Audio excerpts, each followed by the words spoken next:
देखिए, शिक्षक कॉलोनी अपने बहरोड के अंदर दिनांक 27 को इस परसों पुलिस को सुबह इत्तला मिली थी कि शिक्षक कॉलोनी में एक मकान में झगड़ा हो रहा है। पुलिस गई थी वहाँ पर, तो वहाँ पर एक महिला जिसका नाम दीपिका वर्मा था, वो अपने सोनभद्र यूपी की रहने वाली थी। वो अपने पति के साथ वहाँ पे किराए पे रहती थी। दोनों किराए से रहते थे और पति उसका यहाँ पे सोना फैक्ट्री में काम करता था। मृतका वो उसकी मृत्यु हो चुकी थी। हमने उसी समय उस एरिया को एकदम सुरक्षित करके और एफएसएल टीम और एमओबी टीम को बुलाया, वहाँ की जांच पड़ताल करी। जांच पड़ताल करने के बाद में उसके घर वालों को इतला दी। वहाँ पे उसके पिता ने आकर के फिर प्रकरण दर्ज कराया इस समय बद्रीनारायण वर्मा जी ने। उसके आधार पर और फिर उसका बोर्ड से पोस्टमार्टम करवाया गया महिला का, तो उसके अंदर उसके पिता ने हत्या का प्रकरण दर्ज कराया है और हमने उसके पति को, उस महिला दीपिका वर्मा की हत्या के आरोप में धर्मेंद्र सोनी उसके पति को अरेस्ट किया है।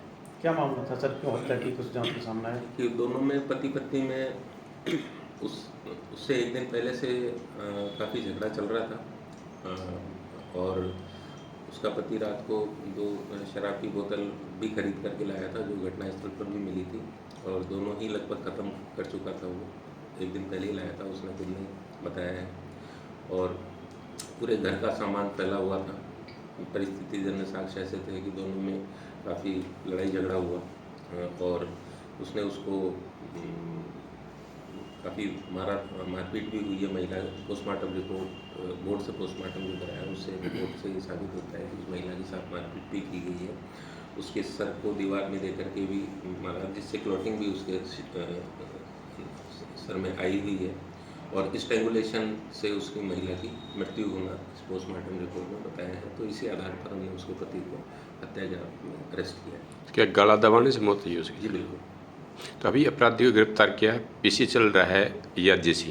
आज पेश किया था उसको, इसी रिमांड लेकर के आए हैं। कितने दिन की सर? 3 दिन की पीसी ली है। इससे और अभी आगे अनुसंधान जैसे जैसे करेंगे और चीज़ें स्पष्ट होती चली जाएंगी। महिला को मारने के बाद में उसके पति ने उसको उसके आत्महत्या का रूप देने की भी कोशिश करी थी। जो मौके के ऊपर जो पंखा से लटकाने की, तो पंखा टेढ़ा हुआ मिला था। तो उसका जब उन्होंने किया था तो वो थोड़ा सा वजन ज़्यादा होने की वजह से वो उसको मूर्त रूप दे नहीं पाया। रात से झगड़ा चल रहा था दोनों में। मैंने आपको निवेदन किया कि पहले पूरे घर का सामान अस्त व्यस्त था, कूलर बाहर पड़ा हुआ था, फेंका हुआ था और अंदर तो उनका सामान पूरा ही अस्त व्यस्त था।